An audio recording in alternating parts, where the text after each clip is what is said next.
Okay, well, it's simple. After opening an account on Instagram, I wanted to meet a few of the illustrators that inspired me. And that's just what I did.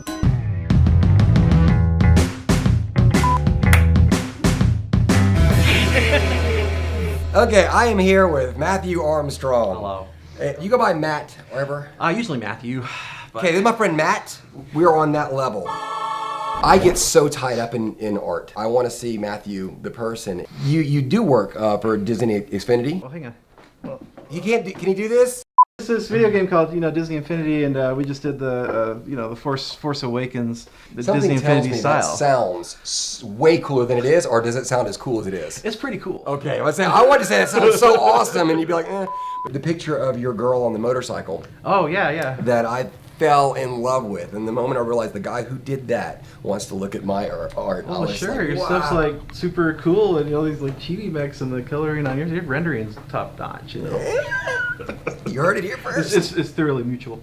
I remember thinking, I cannot wait to talk to Matthew. Oh. I cannot wait to. And I when you're dealing with somebody of that kind of caliber, Jake Parker, he's the artist. Yes. And so I remember when I went to talk to him, I had to have this mental thing planned out in my head. We need to talk about this.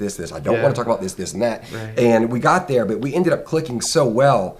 I was like, huh. All of a sudden you're with your own. Yes. Oh yeah. But I felt it instantly, not just in the art, but in the brief conversations we shared through social media.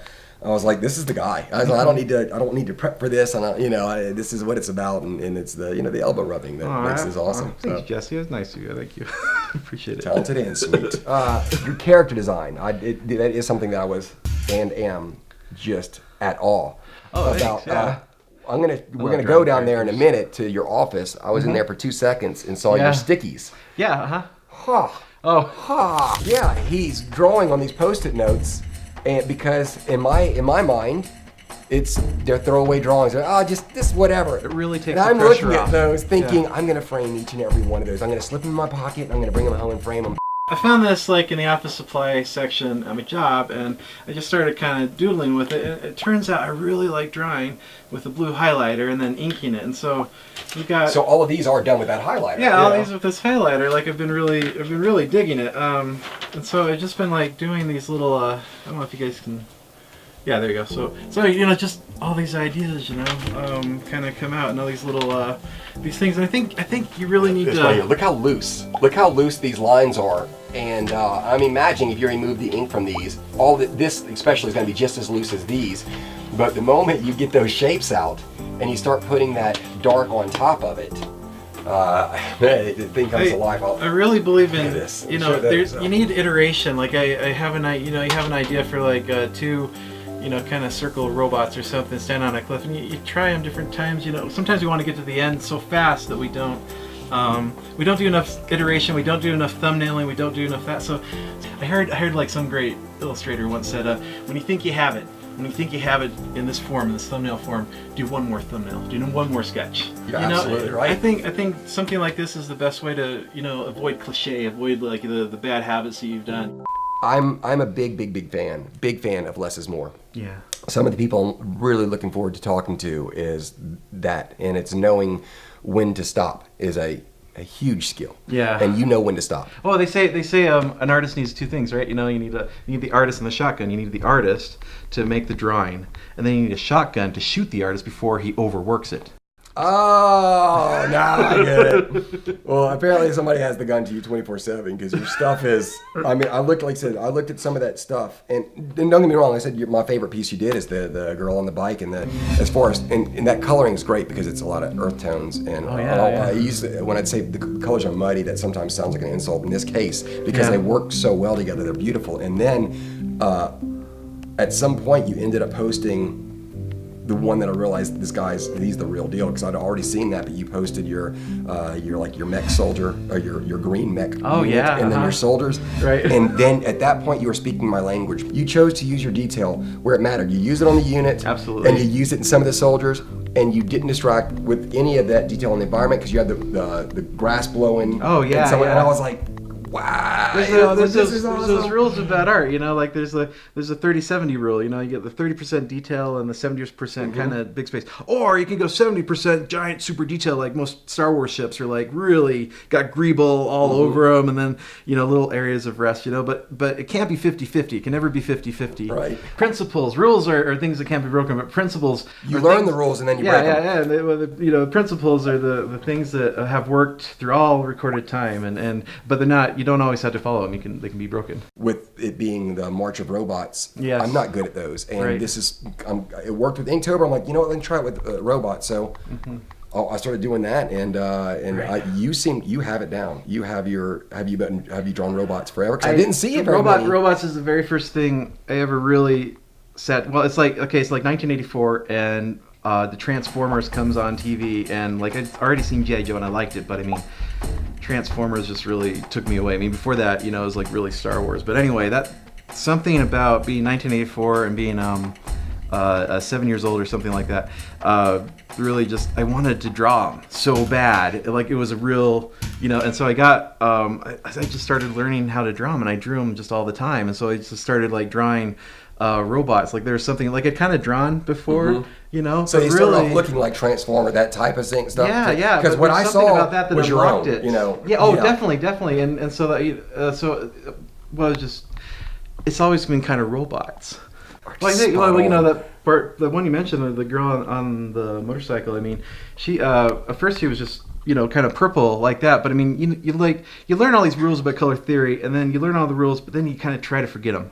And then it's more, you kind of rely a little bit more on instinct. And so at some point during the thing, I didn't like her jumpsuit being purple, so I started adding other Copic colors and just other, I had like a bunch of Crayola markers. I didn't even have a Copic set yet, so I was just like kind of just scumbling over it and kind of hoping for the best, and somehow like worked out like way better that way than her having like this kind of high-tech purple suit. It kind of went down to some sort of like grease monkey kind of thing. And it just kind of happened, and I kind of like that about the stuff you're doing in the real world, traditional, rather than because digital, which I work with Photoshop like every day, but I mean in digital you can always change things. You can always go back in time. Like ink. It's like there's no. It's very unforgiving. Yeah. Which is why I like Photoshop. It's a really frightening challenge for me to do that. Like I always kind of feel like I'm jumping off the cliff a little bit, but it's a thrill. It's and I like the results sometimes better than stuff I get. Sometimes digitally. I'm a little crazy and I just go on my Cintiq and do this. Oh yeah, and absolutely. then I delete it. I'm like, yeah. I don't do that.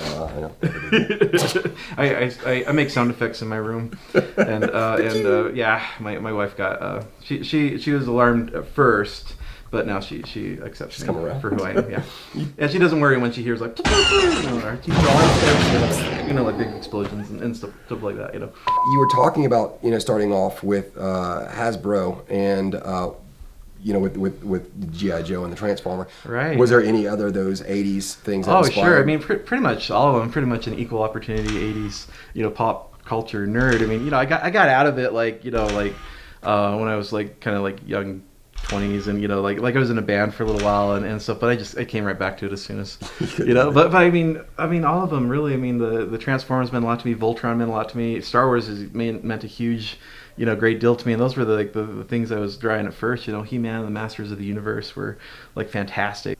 It unlocked all these worlds, and you kind of find out like even though Transformers is kind of like this half-hour toy commercial, there are all these like really great Marvel writers and artists who brought the whole universe together, and it's a lot like New Gods, and it's a lot like older comic book stuff that I found out later, older Marvel comic stuff and older DC stuff, and Jack Kirby, who influenced Bruce Timm, influenced everything that this was, and then we grew up watching this, and Bruce Timm. yeah, totally. It was funny again, just the world in Illustrator. We walked in there, right. And it pointed at his set of tons of characters, and we didn't say, oh, that's Harley Quinn. Yeah, right. Oh, Bruce Timm. Yeah. Oh, Bruce Timm. And it's like, yeah, and to an outside person going, no, Jesse, that's Batman. It's like, no, but this whole Bruce Timm. He's the guy who constructed a whole new animation. He made this with one pencil stroke. Trust me. Yes. He's capable. So. These were the guys who taught us right and wrong and good and evil and if all you these listen to any of the writers on those shows, they say they feel a little insulted, which I understand. I'm saying we were writing good stuff. Our scripts had better plots than some movies that were out at the time. They would name stuff, and I'm like, and that's true, and that's absolutely true. Like the guy who did Captain Power, read an interview with him, and he said, we knew that this was a kid's show. We knew that it had toys involved with it, but we didn't treat it like that. We treated it really seriously, and we treated it like it mattered. And you know, and you kind of watch it on the shoestring budget how actually good, you know, a lot of those stories are. Hey, Jesse, come on, let's go to the studio. Please stay here. Come down. Go. Go.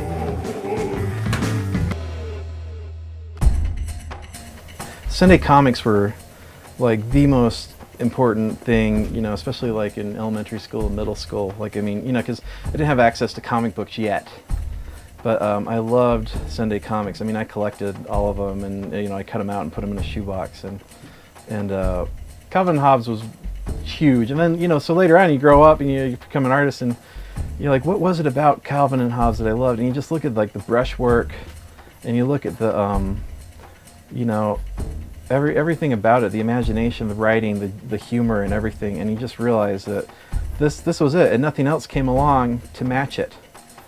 And so then it's kind of interesting, because then I like, you know, like Dave McKean, who's like drawing like Sandman, and then Ashley Wood, and then Scotty Young, and they're all doing these things with like brush pen that are just amazing. And at some point I realized, you know, I really want to learn brush pen. I really want to, you know, capture some of that magic that I felt.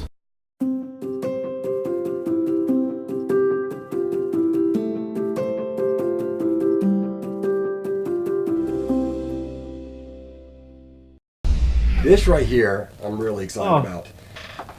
Oh, cool. I said to give you this. I love it. Black on black. I love black on black. It looks like the box cover. Yeah. Just like the box cover. That is very cool. So anyway, you got your Inkies logo right there. But I dig this little style. He handed me a few of these and said that they're going to be exclusive and only people I'm talking to get one. So I thought that was pretty cool. That guy's awesome. Thank you. Yeah, man, look, it was a pleasure. Oh, that was so much fun.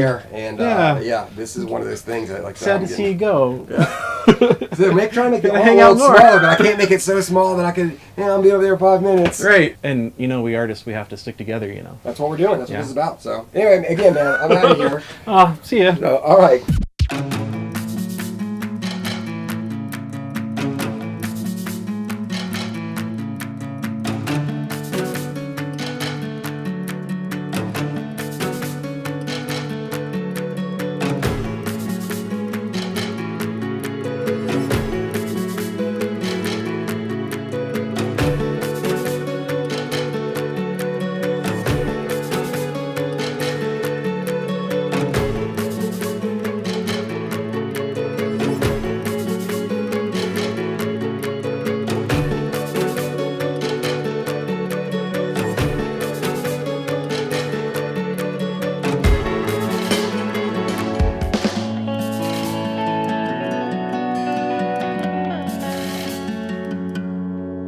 I was working with a functional slinky, so I think this is the way to go. You ready? Now, in theory, if you want to push this, it should walk down, right? Let's get everybody in. Yeah. You ready? Luke is going to be our primary. I'm going to shoot from here. No, one more try. Here we go. I don't think you're pushing it right. Oh, I think I got. Yeah, see? This is. You're doing it. That's it. Did you see that? Just walked right down. It just happened. What happened? Oh, did it work? Yeah, check it out, Rick. I didn't think they were allowed I always did it with a functional slinky, but check this out. If you don't control him soon, this is going to go on for an hour. You know that, right?